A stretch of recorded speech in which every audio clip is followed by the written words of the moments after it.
Neo Felis, Nebulosa.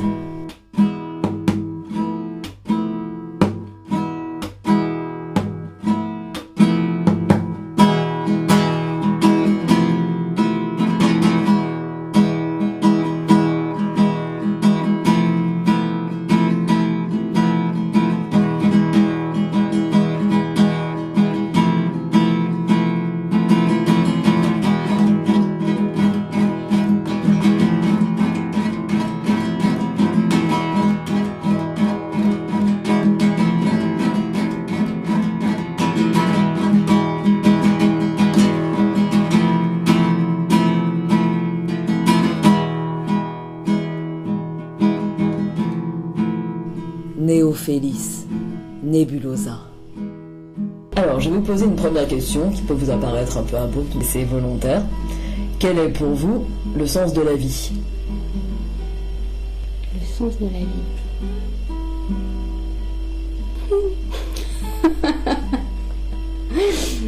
Le sens de la vie. Alors, qu'est-ce qui vous fait rire ? Eh bien, c'est compliqué. Le sens de la vie.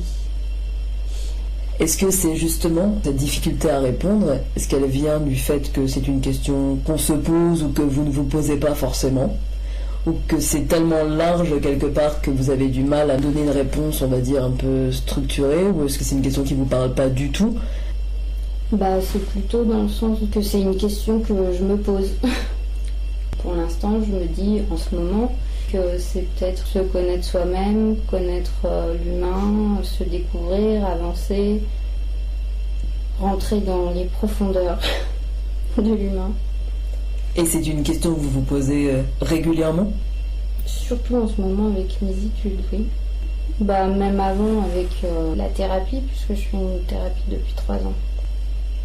Est-ce que c'est cette thérapie, donc ce retour sur soi, a mis l'accent sur cette dimension justement du sens de la vie, de pourquoi est-ce qu'on fait les choses, où est-ce qu'on va, ou en tout cas où est-ce qu'on cherche à aller ? Est-ce qu'avant c'était une question toujours prégnante ? Je pense que c'est une question qui est toujours prégnante quand on n'est pas bien.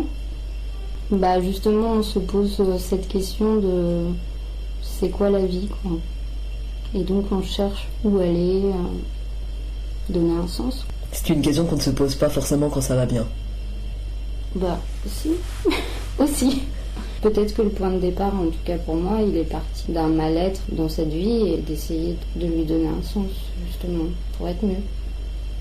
Ce sens, en fait, est-ce que ça s'apparente à la recherche d'un but ? C'est arriver à concrétiser quelque chose ? Est-ce que donner du sens à sa vie, c'est faire quelque chose de précis ? Aller vers toujours ce but sans l'atteindre. Et si on l'atteint pas, c'est un but qui n'est pas forcément fixé. Il évolue tout le temps en fait. Et il évolue parce que ce serait quoi justement ce but ? Parce que si c'est quelque chose, on va dire, de matériel... C'est quelque chose qui pousse, qui nous pousse, qui pousse l'homme à aller de l'avant. D'accord, mais donc c'est aller de l'avant d'une façon, on va dire, ouverte et générale. Voilà. C'est se connaître de mieux en mieux soi-même. Oui. Ouais. Et là, en ce moment, vous avez l'impression que vous donnez un peu du sens à votre vie ? Il y a du changement, en tout cas. Il y a tout le temps du changement. C'est pas fixé. Ouais. Je pense que c'est ça depuis 3-4 ans, là. Il y a tout le temps du changement. Est-ce que la quête pour, disons, donner du sens à sa vie, ou donner une définition de ce que serait le sens de la vie, ça s'apparente à la recherche du bonheur, ou pas du tout ? Ou en tout cas comprendre, mais accepter aussi la souffrance. Donc voilà, ça n'a pas forcément partie liée avec le bonheur. On peut donner du sens en n'étant pas forcément heureux, ouais, mais en acceptant tout ce qu'on est. Ce serait ça. Donner du sens, oui. Et en ces 29 ans de vie, vous avez le sentiment que cette recherche ou que ce sens, il a évolué au cours de votre existence ? Oui. Je pense qu'à un moment donné, le sens, c'était avoir une maison, avoir une famille, avoir des enfants. Et que maintenant, c'est plus déjà vivre pour moi et pas vivre pour faire plaisir à quelqu'un ou faire les choses pour l'autre. Mais est-ce que c'est une recherche quand même qui ne peut pas faire l'économie de l'autre ou de la relation sociale? De toute façon, elle me pousse plutôt vers l'autre. En me connaissant moi-même, à travers ça, je vais vers l'autre aussi. Pourquoi est-ce que ça vous pousse forcément vers l'autre? En tout cas, l'autre m'interroge. Pourquoi ça me pousse vers l'autre? Parce que du coup, je réponds à plus de questions sur moi-même et donc plus de questions sur l'autre, sur le monde. J'ai une oreille qui a envie d'écouter. Donc plus ouverte en fait sur le monde, quoi. Ouais. Et est-ce qu'en fait il est plus facile de se poser des questions sur soi quand on est avec les autres? Ou est-ce que c'est vraiment une réflexion personnelle? On a besoin d'isolement, d'être vraiment seul, de se confronter à soi? Est-ce que c'est finalement plus facile de se confronter à soi en étant parmi les autres que de le faire seul? C'est ma question qui vous parle pas? Ouais. Pour moi, en tout cas, je suis partie de moi. Hein. J'étais toute seule, de toute façon. Voilà. Donc, je suis partie de moi. Des questions qui se sont posées. Et en fait, quand on se rend compte qu'elles sont universelles, et ben, je sais plus. Non, c'est ça. Ces questions qui sont universelles, ça ouvre à tout le reste, en fait, et aux autres. Et le départ, pour vous, il a été très personnel. C'était vraiment vous, vous avec vous-même. D'accord, enfin vous face à vous-même. Une deuxième question plus pragmatique. À combien évaluez-vous vos besoins par mois? Non, je ne peux pas répondre à cette question pour une raison très simple, c'est qu'on ne peut pas répondre de la même façon en fonction qu'on a des enfants, qu'on n'a pas d'enfants, qu'on habite à Paris, quand on habite à Kaboul. C'est tout à fait variable. Est-ce que les besoins sont liés à des frais fixes? Est-ce que les frais fixes sont liés au fait qu'on a des enfants? Figurez-vous que moi je viens d'avoir un bébé. C'est une responsabilité que j'ai voulu et qui crée des frais fixes, donc qui crée des besoins, mais des besoins pour moi ou des besoins pour lui. Donc je ne peux pas répondre à la question. Et vous pensez tout de même, dans la majorité des cas, c'est vrai qu'après évidemment les circonstances et les conditions changent énormément d'un pays à l'autre, d'une condition à l'autre, est-ce qu'on a beaucoup de faux besoins ou ça aussi c'est quelque part c'est une illusion, ça dépend vraiment des contextes? Écoutez, moi je trouve qu'on a beaucoup de faux besoins. Mais pour beaucoup de gens, ce sont des vrais besoins. Donc, où est l'illusion? Où est l'illusion et où est la critique du système économique dans lequel nous nous trouvons? Qui, en créant, dans le système économique, en créant des objets, en les mettant sur le marché, en nous donnant l'envie de ces objets, puis l'achat de ces objets, ça crée des besoins qui deviennent une nécessité absolue, alors que 10 ans auparavant, il n'y avait pas ces nécessités. On peut citer de très très nombreux exemples comme ça. Le téléphone portable est un exemple. Et le téléphone portable est un bon exemple parce qu'il est sans doute plus superficiel que l'est l'ordinateur. Parce que l'ordinateur modifie l'organisation économique des sociétés, des entreprises et dans le monde avec les réseaux, plus que le téléphone portable. Donc dans un cas, c'est entre guillemets, un apport économique, une modification et un apport économique. Dans l'autre, c'est pas évident. C'est pas évident que le téléphone portable, ça change un certain nombre de choses. C'est surtout avantageux pour les grands serveurs et les fabricants. Mais pour l'usager, là, à mon avis, a été créé un besoin non nécessaire et non révolutionnaire sur le plan économique. Sur le plan technologique, oui. Mais sur le plan économique, c'est pas évident. Donc oui, moi je crois qu'on a beaucoup de faux besoins, mais c'est très difficile de les identifier. Exactement. Comment est-ce qu'on fait le tri, en fonction de quoi? Vous savez, il faut beaucoup de modestie pour arriver à dire ça, je n'ai pas besoin de ça, ça, je n'en veux pas. Et puis moi, je ne reproche pas aux gosses de 18 ans ou 25 ans d'avoir envie de ces objets ou de tels objets, ou les objets nomades. En plus, c'est formidable, on est beaucoup plus nomades qu'on l'était il y a une trentaine d'années, et ça, c'est assez séduisant en même temps. Ça peut redonner aussi de l'activité économique au territoire, qu'ils avaient perdu aussi il y a une vingtaine d'années, il faut voir ça. C'est très difficile à évaluer, mais là aussi je reviens à votre toute première question. Quand on a voyagé et dans des pays non industriels, on peut constater qu'on peut vivre avec beaucoup moins, et éventuellement beaucoup mieux. Et donc ça induit une certaine éthique du choix, même quand vous revenez justement en Occident, que vous revenez aussi à... Non, ça induit plus rien du tout. Maintenant, il y a une cohérence et une cohésion. Je trouve que là, on est fin mars, début mars, j'étais au Cambodge pendant plusieurs semaines. On navigue là-bas sans téléphone portable, mais les gens qui travaillent là-bas ont des téléphones portables. Ça ne m'a pas empêché de récupérer le mien en rentrant. Donc c'est non-relevant, si vous voulez, c'est pas pertinent. Ça dépend de chacun. Et pour finir, en pratiquant quelle activité est-ce que vous vous sentez le plus cohérent? Vous éprouvez le plus de plaisir ou vous vous sentez le plus à votre place? Alors ça c'est très vicieux parce qu'on m'aurait posé la question il y a 25 ans, je pense pas que j'aurais pris comme ça parce que je pense que tout le long de ma vie j'ai beaucoup dit que c'est le système vacances, tout ça. pour généraliser le terme activité, mon père devait m'appeler la limace quand j'avais 12 ans, par exemple. L'activité qui me fait prendre mon pied, c'est souvent dans le travail. Donc après, qualifier le travail, bon voilà, je les multiplie un peu en ce moment. Mais ça reste, oui, souvent une question de travail. J'ai besoin d'un pourcentage de physique, donc quelle activité? Je dirais il faut qu'il y ait du physique et du mental. Après, je peux préciser, entre guillemets, sur le mental où bon, il y a du côté autant d'apprentissage que de calcul. Et en physique, là, c'est juste le travail du corps. Le corps a besoin de travailler. S'il ne travaille pas, il ne se fatigue pas, donc du coup, on oublie de temps en temps, on peut oublier ses besoins. Donc rien que pour ça, on a besoin d'un suivi physique. Donc pour vous, le corps tient un rôle quand même prépondérant. Prépondérance, ça me semble gênant. Ça reste une enveloppe. Mais oui, en effet, quand on se casse une jambe, quand on voit des personnes dites handicapées, mais là je parle beaucoup plus des personnes qui ne sont pas forcément équipées de l'enveloppe la plus facile, une oreille en moins, un nez en moins. Je parle de l'ouïe et pas de l'oreille.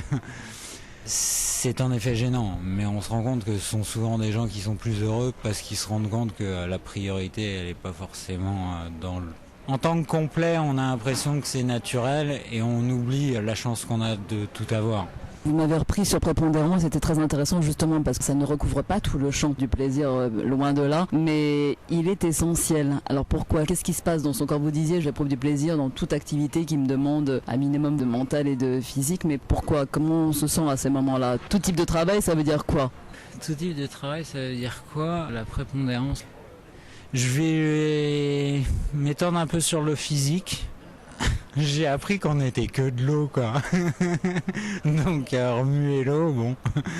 Le physique uniquement parce que justement, ce n'est qu'un simple alliage. Donc finalement, on est tous les mêmes. On voit des gens en partant d'une même taille, juste en hauteur. Vous allez avoir des personnes, on va parler en poids, vont peser 50 kilos et d'autres qui vont en peser 100. Ça ne veut pas dire que la personne qui pèse 100 fait moins d'efforts physiques. Parce qu'il y a un côté génétique, il y a un côté usage. Je ne m'étendrai pas du tout sur le côté alimentaire, mais je note que je suis conscient du critère parce qu'on évolue à cause de ça énormément. S'il y a des gens qui entendent ça dans 40 ans, ils risquent de rigoler parce qu'en effet, on n'aura pas la même morphologie. Je me souviens beaucoup d'à 6-7 ans à l'école où on voyait le singe qui évolue pour devenir l'homme. Bon, qui sont évidemment des races différentes, mais l'évolution. Il y a un bon exemple, c'est de prendre les personnes de couleur noire comparées avec les personnes de couleur blanche. Et ça, c'est le côté morphologie. Où dans le sud, pour des questions d'usage de leur corps, le corps n'a pas la même forme. On mélange tout parce qu'on est à une époque où justement les gens voyagent. Mais aujourd'hui, le côté européen qui était très protégé et qui restait, bon, protégé, je suis conscient des mines, pas non plus, mais ça reste un corps qui climatiquement était plus que protégé parce qu'il a eu la chance d'avoir très froid et la chance d'avoir très chaud. Le très froid était quand même limité comparé au Grand Nord et le très chaud très limité comparé au Sud. Mais c'est pour ça que je pense que le physique a son importance. Parce que c'est une carapace, et je reviens là-dessus. Pareil, c'est les critères des années qui font qu'aujourd'hui, à 60 ans, on est dans le même état qu'une personne il y a 60 ans, quand elle avait 40 ans. Tout ça, c'est du changeant. Mais la carapace doit vivre dans le monde dans lequel elle est. Le besoin physique, c'est indispensable. Je suis du genre à pousser la machine. Si je me casse pas la jambe, bon, avec l'âge, on évolue. Mais si je me casse pas la jambe, je me rends pas forcément compte que mon corps a pas eu assez d'alimentation. Parce que je considère que justement, si on veut, on peut. Et 33 ans, l'âge qui a été révélé, je pense que quand j'étais petit, il y avait sûrement plus de 50% de mon pays qui pensait comme moi. Aujourd'hui, j'ai bien peur que si on arrive à 15%, ça soit un très grand succès. On oublie avec le temps. On oublie cette importance. Et ça vient du corps. Et le matériel, malheureusement, c'est que des outils. Aujourd'hui, on se déplace en véhicule. Ça nous permet de prendre des kilos. Ces kilos sont pas forcément bien gérés par le corps. Après le mental, ouais, j'ai un cerveau qui a besoin de travailler, donc en effet, il faut l'exploiter. Mais ça, même dans le corps médical, personne n'a pu m'expliquer pourquoi, en effet, je me pose des questions et que j'ai l'impression qu'il y a d'autres personnes qui s'en posent pas, quoi. Ça, je pense que c'est la définition de chacun. En retour au véhicule, on va parler d'une voiture qui n'est que mécanique, donc qui finalement a un peu les mêmes critères que nous. Une voiture sortie d'usine et sa sœur qui sort 15 secondes avant, si vous les prenez au bout de 150 000 km avec un chauffeur de 70 ans et un chauffeur de 18 ans, je crée un écart d'âge pour une question de culture. Je pense qu'en effet le résultat n'est pas le même, c'est le vécu. Mais il n'y a pas une activité entre toutes, on va dire, qui prend le pas sur les autres et qui peut-être vous donne le sentiment que ce lien entre physique et mental vous procure vraiment du plaisir. C'est pour ça que j'associe un petit peu la notion de cohérence et de plaisir, tout en sachant qu'elles sont différentes, elles sont à distinguer. Mais tout de même, il n'y a pas une activité vraiment où on ne se pose plus de questions, justement. On est simplement tout à ce qu'on fait, tout au moment dans lequel on se trouve. Là, vous me mettez sur le sujet de l'amour, quoi. C'est un sujet à part entière qui, en effet, demande tout, physique, mental. C'est un assemblage complet. Après, on est en 2008, ce qui veut dire que ça doit faire une trentaine d'années qu'on essaye, parce qu'on a douté de la capacité humaine, et on essaye justement de pousser les gens à se spécialiser à des micro-secteurs. Moi, je joue le jeu, mais je le joue sur plusieurs tableaux. Mettre tout dans un même moule, en effet, je suis obligé de parler d'amour, parce que c'est une boîte dans laquelle on peut mettre les deux. Après, que ce soit du professionnel, du loisir, tout type d'activité, une activité qui comprend les deux, réellement à 100%, non, parce que justement, aujourd'hui, je pense qu'il y aura toujours une majorité de l'un ou de l'autre. Parce qu'en effet, à force de spécialiser, si on prend le sport qui a une consonance physique, bon exemple, j'ai tendance à me déplacer en roller. Le roller est considéré comme étant du sport. Je suis un gros fumeur, je me déplace en roller à des vitesses qui sont plutôt dans les gens performants. Sans cigarette, c'est vrai que je suis moins performant. On commence à mélanger la partie physique et la partie morale. Considérer le roller comme un sport, personnellement, ça voudrait dire que marcher 1 kilomètre chaque matin pour se rendre au travail, c'est du sport. Il y a des gens qui sont payés aujourd'hui pour faire du sport. Ce qui veut dire que la personne qui est payée pour faire 10 km serait quelque part favorisée comparée à celle qui fait 10 km pour se rendre au lieu du travail. Je pense que... Moi, je peux en parler longtemps, mais une union des deux, non. Comme ça, je vois pas trop. Je reste sur l'amour. Bêtement. Je pense que c'est le seul exemple là qui vient, en tout cas. Néophélis Nebulosa. Agnès Guillot, Jean-Christophe Victor et Romain Stacler ont accepté de répondre à la Néophélis. Une seule prise, où aucune des questions n'est connue d'avance. Merci à eux pour leur écoute et leur spontanéité.